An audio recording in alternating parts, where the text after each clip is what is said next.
Hello बालक, कैसे हैं आप लोग। उम्मीद करता हूँ एग्जाम बहुत ही अच्छा जा रहा होगा और आप में से जो भी फाइनल के बच्चे हैं जिनका बाद में एग्जाम है उनके लिए भी वीडियो बहुत रेलेवेंट है। एक बार बड़ा छोटा सा एक्चुअली एग्जामिनेशन के ड्यूरेशन में, एग्जामिनेशन के दौरान मैं पेपर रिव्यू करने में बिल्कुल भी विश्वास नहीं करता। इनफैक्ट मैं आप लोगों से भी हमेशा कहता हूँ कि आपने एक बार पेपर दिया फिर उस पेपर को भूल जाओ, अगले पेपर की तैयारी करो। अगर आपने देखना ही है, रिव्यू ही करना है, तो एग्जामिनेशन जब खत्म हो जाए तो आप अपने पेपर को रिव्यू करो। रिसेंटली मैंने बहुत सारी जानकारी मेरे पास आई, जिस जानकारी के तहत ये कहा जा रहा है कि क्वेश्चन नंबर 2B आपके सीए फाइनल के पेपर में गलत है। अब कुछ टीचर्स हैं, उनका कहना है कि इनफैक्ट सारे टीचर्स का यही कहना है, कुछ को छोड़ के ना, कुछ ने तो इस पे कोई रिव्यू नहीं दिया तो अच्छी बात है, उन्होंने क्वेश्चन को स्किप कर दिया। बट बाकी जितने भी लोगों ने इस क्वेश्चन को टच किया उनका कहना था द क्वेश्चन इज इनकरेक्ट। देखो बालक, बहुत इंपॉर्टेंट है इस बात को समझना कि आप फाइनल के स्टूडेंट हो और चार्टर्ड अकाउंटेंट बनने जा रहे हो। So you are going to be a qualified chartered accountant after completion of your finals. और ये उम्मीद करी जाती है आपसे, इंस्टीट्यूट भी आपसे ये उम्मीद करती है कि आपका लेवल बहुत ही हाई हो, आपकी अंडरस्टैंडिंग और आपका इंटरप्रीट करने की जो कैपेबिलिटी होती है that should be of excellent level. जल्दबाजी में हमें कभी भी क्वेश्चन को इनकरेक्ट कंसीडर नहीं करना चाहिए। फाइनल के पेपर में क्वेश्चन का ट्रिकी होना आज की बात नहीं है, हमेशा से होता है और इसका नाम ही है एडवांस्ड फाइनेंशियल मैनेजमेंट। अगर आप यहाँ कुछ ऐसा एक्सपेक्ट नहीं करते हैं जो आपके जरे हिला दें, तो फिर इसके बाद क्या है? इसके बाद तो आप सीए हो, जाहिर सी बात है। एफएम में आप पीएचडी करने अभी फिलहाल तो नहीं जा रहे, दिस ऑलरेडी एडवांस्ड। तो ऐसे में कुछ क्वेश्चंस जरूर ऐसे होते हैं जो ट्रिकी होते हैं और जहां आपकी काबिलियत को चेक किया जाता है। अगर हम क्वेश्चन 2B को देखें तो क्वेश्चन 2B को जिस किसी ने भी फ्रेम किया, उन्होंने बड़े शैतानी के साथ ना कुछ जानकारी को छुपाई और कुछ जानकारी क्वेश्चन में दे दिया और उसके आधार पे यू हैड टू थिंक कि इसका सोल्यूशन हम किस तरह से कर सकते हैं, right. So I won't take much of your time, correct. मैं ज्यादा समय बिल्कुल भी नहीं लूंगा, आपका पेपर है, आपको अपनी तैयारी करनी है, लेकिन ये बहुत जरूरी था कि मैं इस बात को यहाँ इस पॉइंट ऑफ टाइम पे क्लैरिफाई कर दूं। इसके अलावा आपको कोई भी दिक्कत हो एडवांस फाइनेंशियल मैनेजमेंट के प्रिपरेशन में या फिर एग्जामिनेशन से रिलेटेड कोई भी इश्यूज हो, कोई भी डाउट्स हो, आप मुझसे कनेक्ट कर सकते हैं एनी टाइम।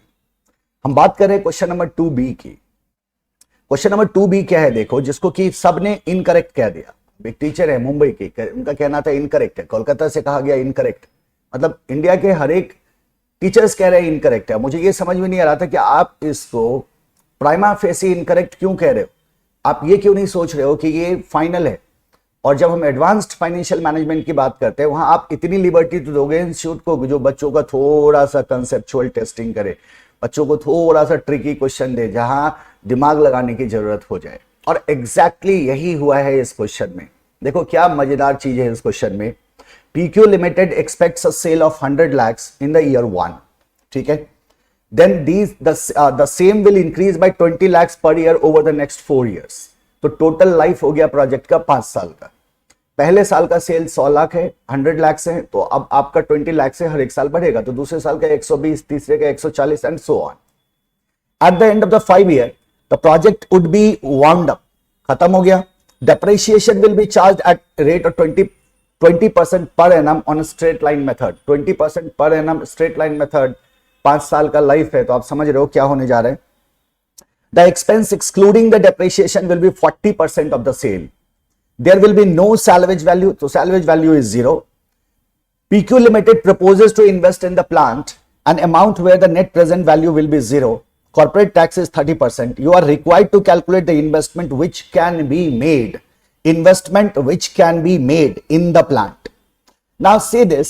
तो क्या दिखा इस क्वेश्चन में? ये दिखा कि भाई इस क्वेश्चन में तो इन्होंने डिस्काउंट रेट दिया ही नहीं है, और अगर डिस्काउंटिंग रेट नहीं दिया तो गलत है, गलत है, गलत है, गलत है। मतलब ऐसे करोगे फाइनल में, ऐसे करोगे फाइनल में, नहीं पढ़ोगे, नहीं आउट ऑफ बॉक्स नहीं सोचोगे, कुछ कॉन्सेप्ट को यूज नहीं करोगे जो कॉन्सेप्ट आप पढ़ते हैं, राइट। पढ़ते हो ना कॉन्सेप्ट, उसको यूज नहीं करोगे, क्या करोगे ना, क्योंकि आप फाइनल में हो बालक। और जाहिर सी बात है आपको ये एक्सेप्ट करके चलना है कि इस तरह के ट्रिकी सवाल हमसे पूछे जाएंगे and sufficient information is given in the question जो आपको हिट करना चाहिए आपके दिमाग में। और यही डेविएशन वेरिएशन तो हम क्लास में बात करते हैं ना कि भाई क्वेश्चन कैसे ट्विस्ट हो सकता है, क्वेश्चन कैसे ट्रिकी बनाया जा सकता है, जिसको आपको एग्जाम में सॉल्व करना पड़े। नाउ सी दिस, हमसे कह रहा है कि the amount where the net present value will be zero. तो हमें वो इन्वेस्टमेंट अमाउंट कैलकुलेट करना है, कैलकुलेट करके देना है जिसपे एनपीवी जीरो हो जाए। और आप जानते हो एनपीवी जीरो का मतलब होता है PVCI is equal to PVCO, present value of cash inflow will be equal to present value of cash outflow. Now here we have some investment to made, so investment will be equal to present value of all cash inflows. Yes or no? And to calculate present value of cash inflow, sufficient data is given. Data आपके सामने given. So आपको सिर्फ investment को assume करके चलना है, और then you have to think of a logic, a concept जिसको आप इस्तेमाल कर सकते हैं, and that is the zero discount rate. अब जरा देखो, किसी का investment which can be made in the plant, investment which can be made, it means it is asking about the maximum amount of investment what you can make in the plant. तो क्या maximum amount हो सकता है investment का जिसपे NPV zero हो जाए, जिसपे एनपीवी जीरो हो जाए, और डिस्काउंट रेट नहीं दिया है क्योंकि ये चाहता है कि आप इस क्वेश्चन पे क्या करो, सोचो। राइट, देखो मैं आपको फटाफट सॉल्यूशन दे देता हूं, और ये पीडीएफ में वीडियो के डिस्क्रिप्शन में डाल दूंगा, आप वहां से डाउनलोड कर लेना, ठीक है, और एक नजर देख लेना बालक। और मैं फिर से कहूंगा बच्चे, आप फाइनल में हो, और फाइनल में आपसे ये उम्मीद की जाती है कि आप नेक्स्ट लेवल पे सोचो, है ना, ये भागम भागा और हबर धबर में नहीं जाने का, है ना, बहुत सिंसियरली आपको तैयारी करनी चाहिए, क्योंकि आपका जो लेवल ऑफ नॉलेज होता है ना, वो डिसाइड करता है कि what kind of chartered accountant you are after qualified. बहुत मायने रखता है कि आपका लेवल ऑफ नॉलेज क्या है।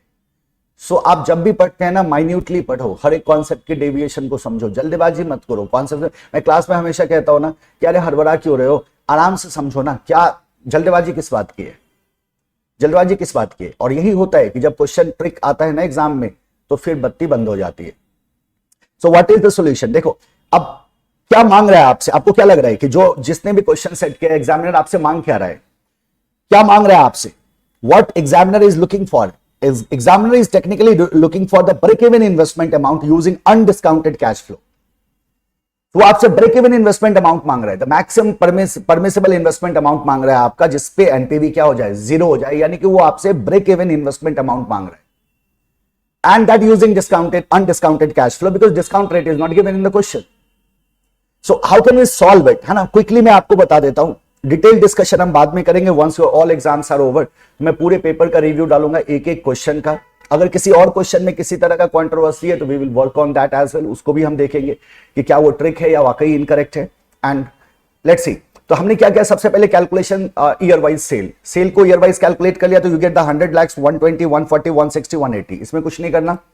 सेल के बाद हमने क्या किया, एक्सपेंसेस को कैलकुलेट कर लिया, तो 40 आ गया, 48 56 64 72, all values are in lakhs. So 100 का 40% था हमारा एक्सपेंस, तो 40% हमने क्या किया, एक्सपेंस कैलकुलेट कर दिया। So we got the sales and expense, now we can calculate the EBT. ये हमने इसीलिए किया था ताकि हम ईबीटी को कैलकुलेट कर सके। तो what will be the EBT, because we have to reach to the net cash flow. Process बड़ा सिंपल है, हमें नेट कैश फ्लो पे पहुंचना है, तो हमने ईबीटी निकाला, और फिर उसके बाद हम नेट कैश फ्लो पे जाएंगे, हमें टैक्स भी कैलकुलेट करना होगा, हमें डेप्रिसिएशन भी कैलकुलेट करना होगा।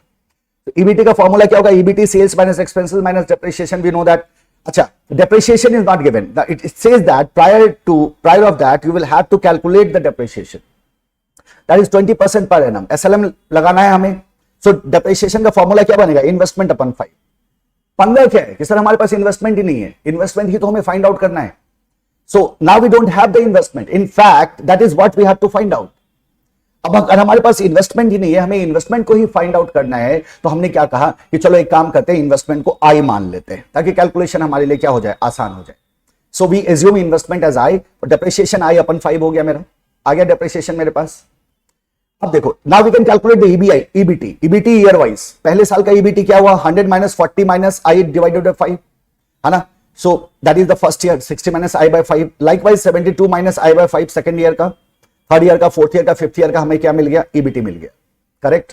Once we have the EBT, now we will go for the net cash flow. NCF calculate करने के लिए depreciation will be added back. हम जानते हैं depreciation is non cash expense that need to be added back.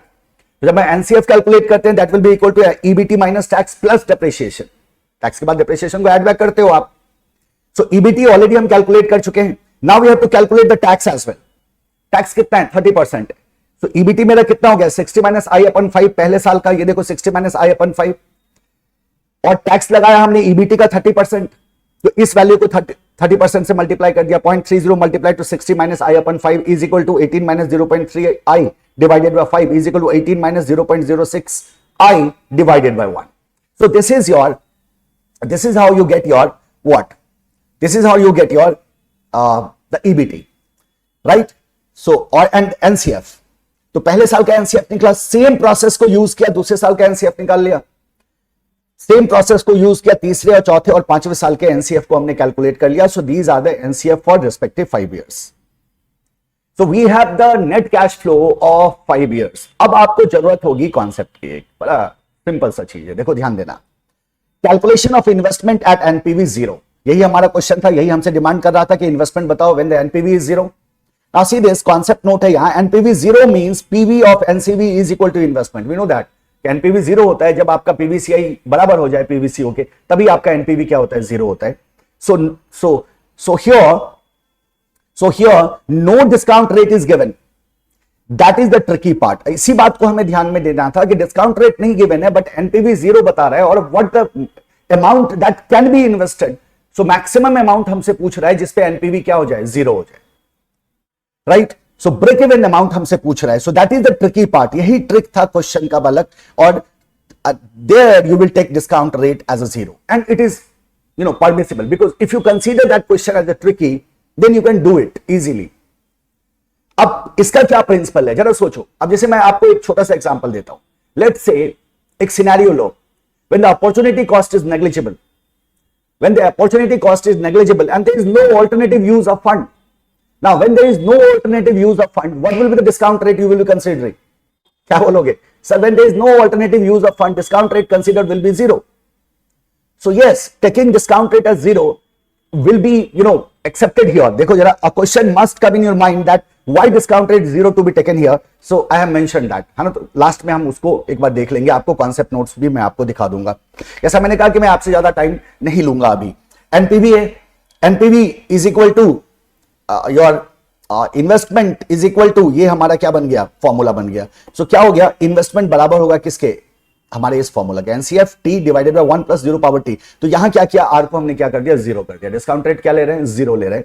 इसको जब आप solve करोगे you will get investment is equal to this amount by solving it. इसको सॉल्व करो, इसको जब आप सॉल्व करोगे further, then I is equal to 294 माइनस 0.31 आएगा, 0.7 आई इज इक्वल टू 294 आएगा. यहां से आई निकालोगे तो आएगा 420. So the answer to this question is 420 lakhs.